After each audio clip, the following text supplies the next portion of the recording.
Among the many things that I do in the field of secular humanism is I do what's called atheology. And let me briefly explain what atheology is.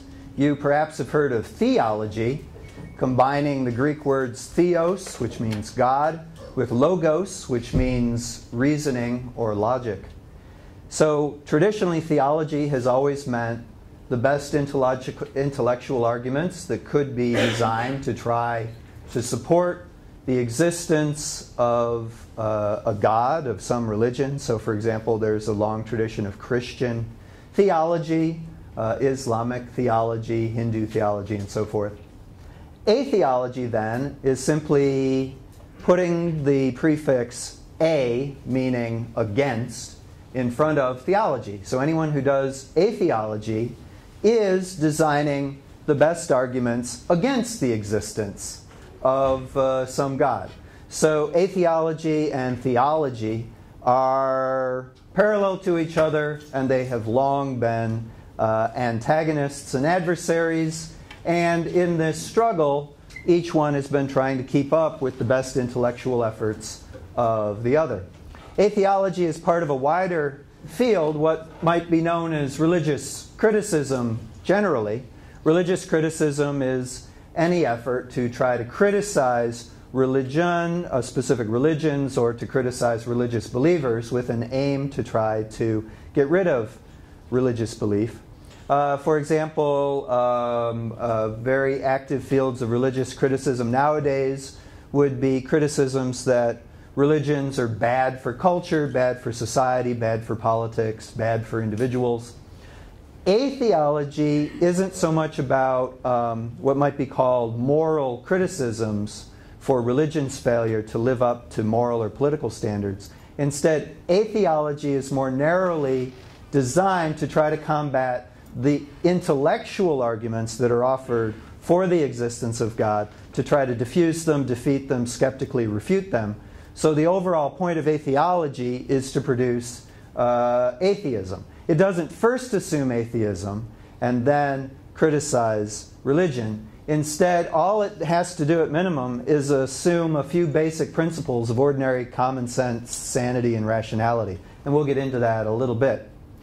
But if you're going to criticize religion intellectually in the public square, it's good to have a few tools, and it's also good to have some current knowledge from the sciences, especially the behavioral and cognitive sciences, that have been trying to study religion, why religious believers get so attached to religion, and what exactly religion thinks it's doing for people.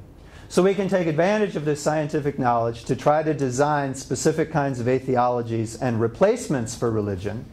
And for those interested in trying to replace religion in your culture, the sciences can offer some helpful guidance and tools, the aim primarily being to replace religious dependence on the supernatural with naturalism instead, which uses science, and to replace religion's ethics, especially divine command ethics, with humanism, which is the atheist counterpart, in answer to the question, what is the good life, how we should conduct ourselves, and what is moral. So that's sort of an overview. I'm not going to be dealing with all of the rich field of religious criticism in our short time, but I'm just going to be giving you a little bit of guidance about what is going on in religion and atheology. So let's look at the basic antagonism, reason and religion. Reason demands, for example, that events have causes, since something coming from nothing is really just a mystery, not an explanation. Furthermore, anything that proposes itself as an explanation but really only consists of more mystery really doesn't deserve the name of explanation at all. It's really just a failure entirely. We hear a lot nowadays about how religions offer explanations of this and theories of that, and that our aim is to try to refute them or to offer better scientific theories. But that might even really give religion too much credit. As we're going to see, many of the supernatural explanations for the world and things going on in it really don't deserve the name of explanations at all. They're just more mystery on top of mystery, and they should be criticized for that. What is the main difference between science and religion? This is a bit dense, But essentially, the difference is that science postulates habitual or regular impersonal forces, forces like gravity, to explain patterns in the environment. These postulates, these theories about laws or entities too small to be seen or too large to be observed with the naked eye, can be tested against further empirical consequences in the future. There's a verification test against more evidence. Religion does something very different from science for the most part. Religion is instead in the business of postulating unpredictable, willful agents. Things like ghosts, angels, deities. They're more like people. They have anthropomorphic characteristics with all of the frailties and characteristics that come with agents. And they attempt to explain particular extraordinary events, like why did the eclipse happen? Why are the seasons always in a cycle? Where did the universe come from out of the Big Bang? The problem with postulating these agents is precisely because they're unpredictable, willful agents. They can't really be tested by anything that happens in the future. That's the point. If you say, well, why didn't God show up and do this? The religionist's answer can be, well, God's God. God decides when God's going to show up. You can't predict God. You can't make God show up according to some sort of timetable. Very convenient, right? Little too convenient. But keep in mind that for the most part, religion in general and science in general are not designed or trying to do precisely the same sort of thing. Where they contradict is in conclusions, not in overall aims. Now, I mentioned some basic rules of engagement, reliance on basic rationality. I'm asked by many folks over the years, John, I want to participate in the debate against religion. I'm okay getting into conversations with religious people, maybe a family member, maybe a friend or a neighbor. I want to try to do this. But, you know, when it comes to the science, I don't know all the details. I'm not up on the latest ways of explaining evolution or genetics. I really don't know what to say about theories of the Big Bang and whether Stephen Hawking is right. Can you give me some guidance, some simple, effective tools that even I can use without having to feel like I have to know a lot of science?